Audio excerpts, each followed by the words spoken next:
第3个报告，这个场次最后一个报告是来自我们政治大学亚太研究英文博士学程的这个James Morris 博士候选人来跟我们做有关台湾土地公的一个调查的一个研究，把时间交给 Morris。20分钟。好，谢谢老师。I'm going to speak in English. I hope that's okay for everybody. So my research is on the land god in Taiwan, Tudigong, and I'm using GIS systems to look at ethnography as well as historical information, migratory patterns from mainland China through Jinmen, Penghu, and Tainan before everything spreads out in Taiwan. And then what I look at is I'm doing things a little backwards. I don't have the GIS system yet. I'm collecting all of the data, so I'm finding a lot of trends, and I'd like to share those with you, and then talk about how I'm moving forward from there. But I'm looking at how the localized nature of the land god in Taiwan can actually help us identify hidden trends, hidden history, and hidden patterns that haven't made it into the history books. So let's see if I know how to use this. So just a quick rundown, the land god in Taiwan, Tudigong, he's a tutelary god of specific locations. Every neighborhood, every community, every location will have its own land god. Sometimes you'll find the land god altars also inside of a business or inside of a house. And from my research, what I've been able to, there's some debate from some of my interviewees, but most of the time, if you have a land god shrine in one neighborhood, all of the land gods in the internal localized shrines in a house or a business will be that same land god. Once you get into an area with another land god shrine, it's a completely different land god with his own completely different personalities, and the community will project their own identity and their own stories onto the land god. So what I'm trying to do is I'm building a repository of spatio-temporal data on these land god shrines. And so far I've identified at least 1,000 land god shrines between Taiwan, the outlying islands of Jinmen, Penghu, Matsu, as well as in Hong Kong and Macau. And I'm doing this mainly by using a bicycle. Or out of convenience, or if somebody sees one and they know what my research is, they wind up sending me pictures, and I greatly appreciate it. But I go for bike rides in Taiwan. It's a beautiful space to get out, and even if it's raining, the mountains are nice and foggy, and it's beautiful anyway. So I'll go for a bike ride, and I'll usually smell incense as I'm riding the bike, and so I hop off the bike and I go looking for the land god shrine, or whatever shrine it is, and if it's a land god shrine, I collect even more data. If it's not a land god shrine, I take pictures anyway because I'm already there. And so here's, just to kind of go through a little bit of my methodology, these are my bike routes so far. So this is about 3 years worth of bike rides in just the Taipei Basin. And so what I look at is I document the site, so the space that the shrine is in. I take pictures from multiple angles. I also document the shrine itself as well as the altar inside, and any iconography and imagery that's within the shrine. Anything to kind of give me an idea of time, space, place. The land god statues will sometimes be dressed differently. My understanding is this is based on different ethnic groups, but it's also based on whoever's making the land god statues at the time. What do they think the land god should be wearing? So you can see some economic information or some economic trends kind of sneaking their way into something that should otherwise be localized. And I'll go through a little bit of that as well. So then I also look at the images. I look at any commemorative stones. Those usually give me a good idea of when the community was established, or when the community at least was established enough that they had enough donors to build the first version of the land god shrine. And usually these are during the mid to late, in northern Taiwan, they're during the mid to late Qing dynasty. Sometimes you can see them starting in the Japanese period, which was from 1895 to 1945.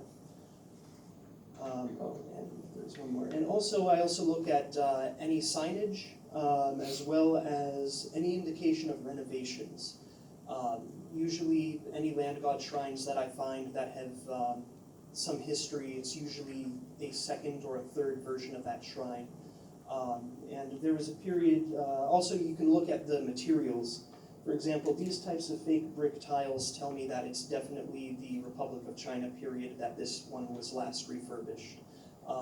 Back in the 60s, 70s, there was a big push by the government to push their tile industry, which is one of the reasons why all the buildings have all these bathroom tiles on the outside.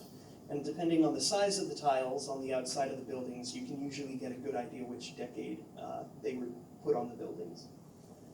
The smaller the tiles, the older they are. So I want to give an example of the space. Being a good anthropologist, I have to get out there and I have to observe some of these shrines. There's one in Nehu district, not too far away from here, that it's the Janto Fudasi, that every year on the 15th day of the Lunar New Year, so the first full moon, they have a parade around the neighborhood, which helps to, for me, it helps to define where this one land god space begins and ends and where the next land god spaces are. So they have a big parade, they blow up a lot of fireworks throughout the neighborhood. Any business will come out, they'll dump a ton of fireworks on top of this palanquin, and then they'll set it all ablaze, and it's a huge explosion. And I recommend going if you're there, and it's probably going to be the end of February, early March. Definitely get out there in Nehu, because it's a scene. It goes from like 5 p.m. until 10 p.m. And so here I am with my subject. This was in 2016. And I hope you can all see this. There are 4 red pins that I've dropped. I use Google Maps, My Maps right now. So it's not the best GIS system, but hopefully eventually I'll be putting all of my data into the system, probably Arches. I'm working with Professor Chen on building that database. But switch over to this one. Testing. Okay.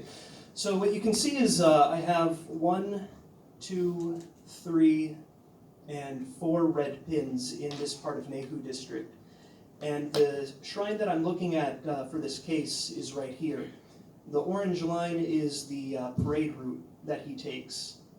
This is from my observations in 2017, so 2 years ago. And, I think 18. I'm getting confused what year it is now.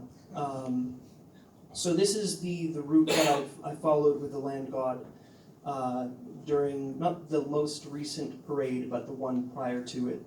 And I had visited the shrine during a couple of the other parades as well, and observed that the route really doesn't deviate. So here we can see that he stays within his area and doesn't really move into these other land god spaces. So that helps me kind of define where this one land god space is. And so there's a little bit of a development in the land god, the way the cult has developed. During the Ming Dynasty, there were reforms, which is up here. This is at the Forbidden City in Beijing. It's the Beijing Shijitan, the altar for soil, the gods of soil and grain. And the focus is actually on this front part here. That's a big open space. I haven't been there myself, so I had to pull an image from Wikipedia. But there's a big open space with a big level soil area. And that's where the emperor would always go to once a year to give offerings so that the entire land would have bountiful harvests, and he would reaffirm his duties to the land, and then it kind of trickled down eventually. And if you ever have a chance to read the survey of the Putian Plain by Professor Dean and Zhang, They go into some detail about how this started to spread out into other communities. So local officials will build one of their own earth altars so they can do their own rituals there. And then people in the surrounding neighborhoods, well, they didn't want to go out all the way to the city to go worship the earth. So they would start to bring the earth altars to their communities. So what we have is 3 different ethnic expressions of the same land god cult. So in the early Ming period, we had the Shijitan. And if you look at the Pearl River Delta area, you'll see that there's a deviation just slightly where you have a Shijitan. This is in the New Territories in Hong Kong, and this one is in the old city of Macau. And they're kind of these benches, but they're very flat horizontal spaces for the communities to worship. In Macau, because the land is much smaller and it was more of a place where Chinese would migrate to during the Portuguese period, Professor Zhu Tianchu from the University of Macau has identified that these would actually become like alliance shrines, where people who had just migrated would create their own shrine.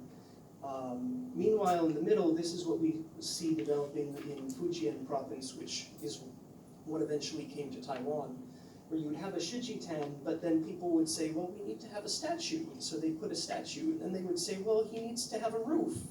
And so we see these meter-tall stone or brick Tudigong shrines developed in Fujian province, which is what has come to Taiwan. So most of the Tudigong shrines that you see in Taiwan at one point will have started like this and then been enlarged. Finally, in the Mainong community in Kaohsiung, in southern Taiwan, there's the Hakka community who they kind of have what looks almost like a tomb, a Chinese-style southern Minnan tomb, but it's also Shijitan as well, and I'm going to get into this in a little more detail. So essentially what we have is from the continent, we have all these influences coming to these locations along coastal China. And what I'm doing is I'm using the Matsu Islands as a control group because they're influenced by Fuzhou culture. I'm using the Pearl River Delta area as another control group because they're influenced by Guangzhou culture. And then we have Penghu, Tainan, and all of Taiwan has been historically influenced by Jinmen culture. Until 1949, and then everything changed, and anywhere that the ROC controlled after 1949 was influenced by Taipei culture, the Kuomintang culture.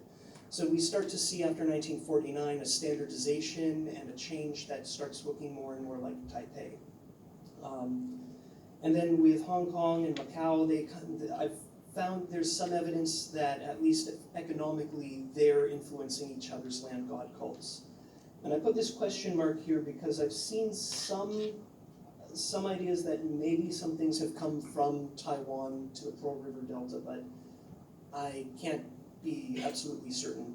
I have to do more research, and hopefully when I put all the data together, I can actually pull all of this information out and find actual trends.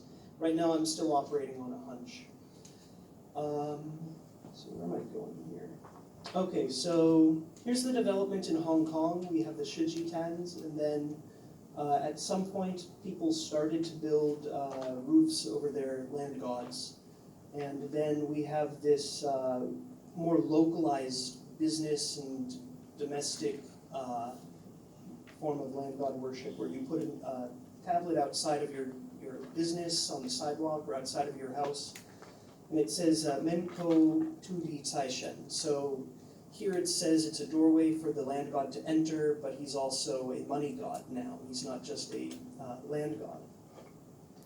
In Hong Kong, we see the same thing. So we have the Shijitan, but as Macau, as Macau becomes more crowded, they have to turn it into almost like a cabinet in the walls of the alleyways.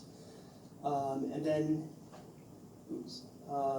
we see also the land god starts to be put in the walls, and then we see again here a Menko Tudi Taishen.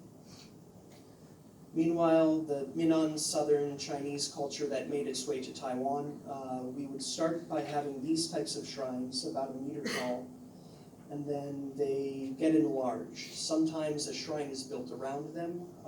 The one on the left is in Zhoufen, the one on the right is in Xindian, and then other times they get completely replaced with a much larger shrine.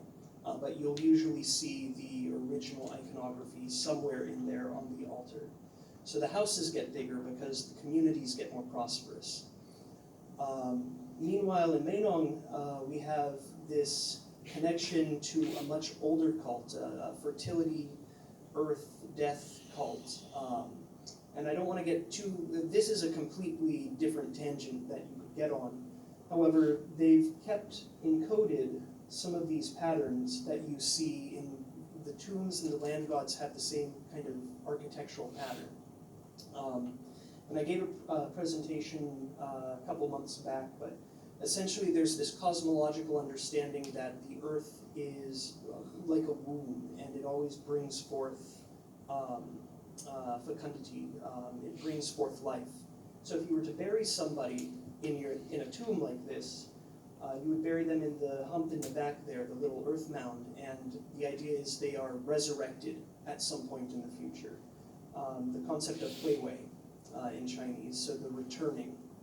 Then you have the same idea with the land god shrine, except instead of a body, you put there's a tree here, or there's some other feature that represents fecundity, life coming from this altar.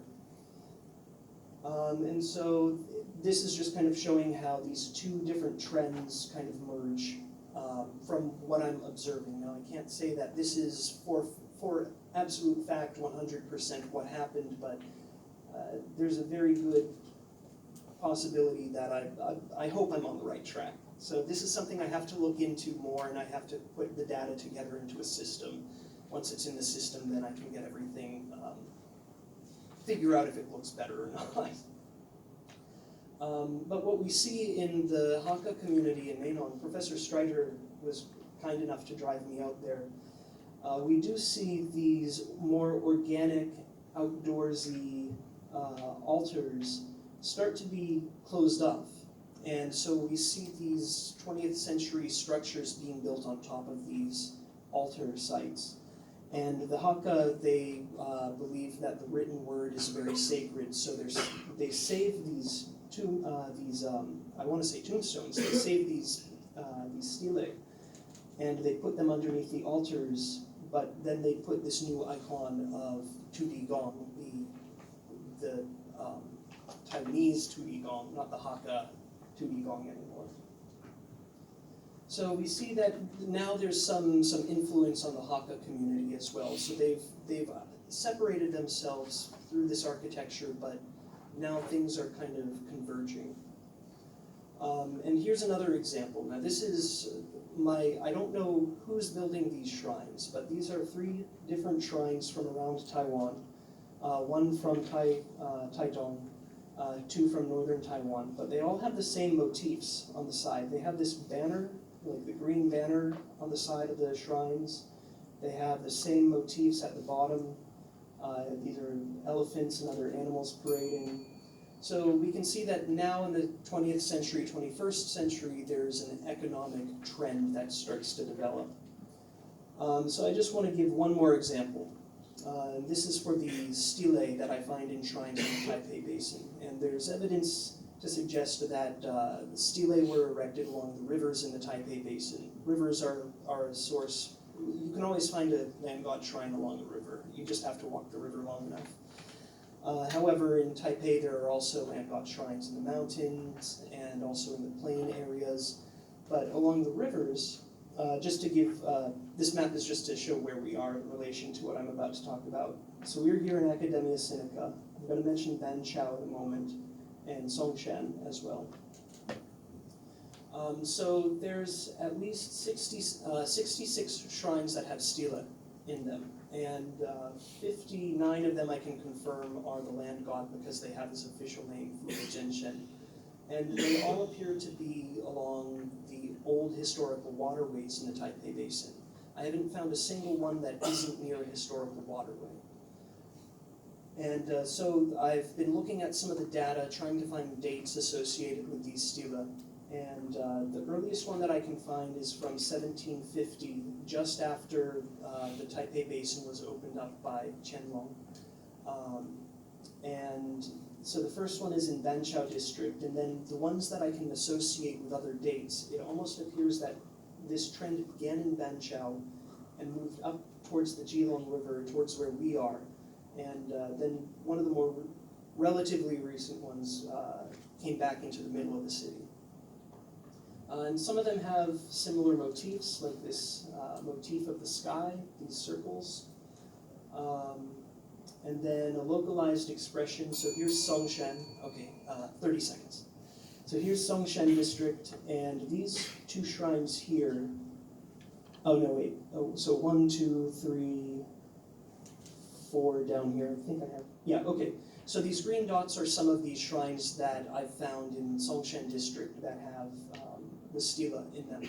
And at first glance, they just look like they're in the middle of the city.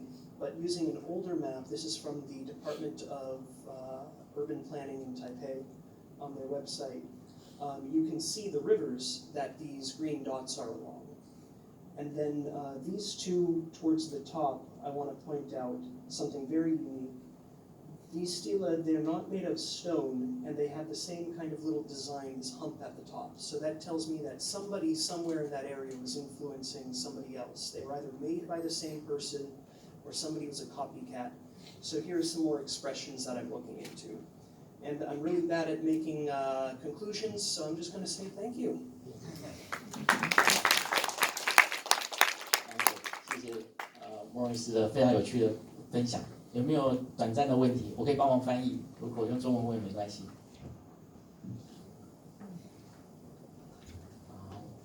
刚刚前一位的报告者讲我们那个宗教平台，其实我们不太敢做土地公，因为土地公实在太多了，It's too much in Taipei， 要收。好，当然我也其实就是这样的议题，其实非常庶民的，就是说任何人只要有意愿，透过他的双脚脚踏车就可以开始收集这样的资料，这个，然后再从这些可见的这些形象里面可以做很多的研究，所以蛮有趣的议题。有没有什么问题？好，因为时间其实也差不多，那如果没有问题，我们就请3位报告人，还有我们的评论人丁老师，我们都上来，我们做一个综合的一个评论。